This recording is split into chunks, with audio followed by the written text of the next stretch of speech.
ഹാർട്ടിൽ ഒരു 3 ബ്ലോക്ക് ഉണ്ടായെന്ന് കരുതിയോ, അല്ലെങ്കിൽ ഒരു 4 ബ്ലോക്ക് ഉണ്ടായി, അല്ലെങ്കിൽ 2 ബ്ലോക്ക് ഉണ്ടായി. ഉടനെ തന്നെ ആ വ്യക്തി അവന്റെ സ്വഭാവം മൊത്തമായിട്ട് മാറ്റുന്നു. പുകവലി നിർത്തുന്നു, നല്ലോണം വ്യായാമം ചെയ്യാനായിട്ട് തുടങ്ങുന്നു, പച്ചക്കറികളും ഫ്രൂട്ട്സും ധാരാളം കഴിക്കുന്നു, എണ്ണ നല്ലോണം അവോയ്ഡ് ചെയ്യുന്നു എന്ന് വിചാരിച്ച് ബ്ലോക്ക് മാറും. തികച്ചും തെറ്റായിട്ടുള്ളൊരു കാര്യമാണ്. ബ്ലോക്ക് മാറില്ല. ഒരിക്കൽ ബ്ലോക്ക് ഉണ്ടായി കഴിഞ്ഞാൽ അതിന് നമുക്ക് ആൻജിയോപ്ലാസ്റ്റിയോ അതുപോലെ തന്നെ പല ട്രീറ്റ്മെന്റ് എടുത്താൽ മാത്രമേ അതിനെ നമുക്ക് കൺട്രോൾ ചെയ്യാനായിട്ട് പറ്റുള്ളൂ. അപ്പൊ അതുകൊണ്ട് നമുക്ക് എന്താണ് ചെയ്യാൻ പറ്റുന്നത്?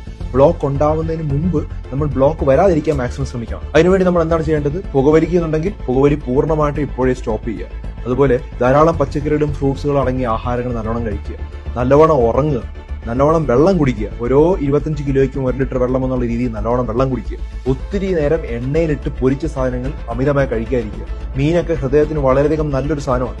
നമുക്ക് വിചാരിക്കും മീൻ വാങ്ങിക്കാൻ പണമില്ലാന്ന് പല ആളുകളും മെസ്സേജ് അയക്കാറുണ്ട്. ശരിക്കും മത്തിക്കൊക്കെ ശരിക്കും നമുക്ക് വീടിന് ചുറ്റുമൊക്കെ കിട്ടുന്ന സാധനങ്ങളാണ്. അതൊക്കെ നമുക്ക് കറി വെച്ച് കഴിച്ചു കഴിഞ്ഞാൽ നല്ലവണ്ണം നല്ലതാണ്, ഹാർട്ടിന് വളരെ നല്ലതാണ് മത്തിയൊക്കെ. അതൊന്നും കഴിക്കാതെ നമ്മൾ പൊരിച്ച സമൂസ, അതുപോലെ തന്നെ വടകൾ, എണ്ണയിൽ മുക്കി പൊരിച്ച ചിപ്സും മുറുക്കും ഒക്കെയാണ് കഴിക്കുന്നത്.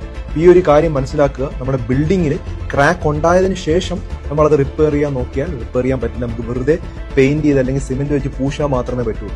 ക്രാക്ക് വരാതെ നോക്കുക എന്നുള്ളതാണ് ഏറ്റവും പ്രധാനപ്പെട്ട കാര്യം. ഈ ഒരു കാര്യം മനസ്സിലാക്കിയിരിക്കുക. ധാരാളം ആളുകൾ അറിവിലേക്ക് ഷെയർ ചെയ്ത് കൊടുക്കുക.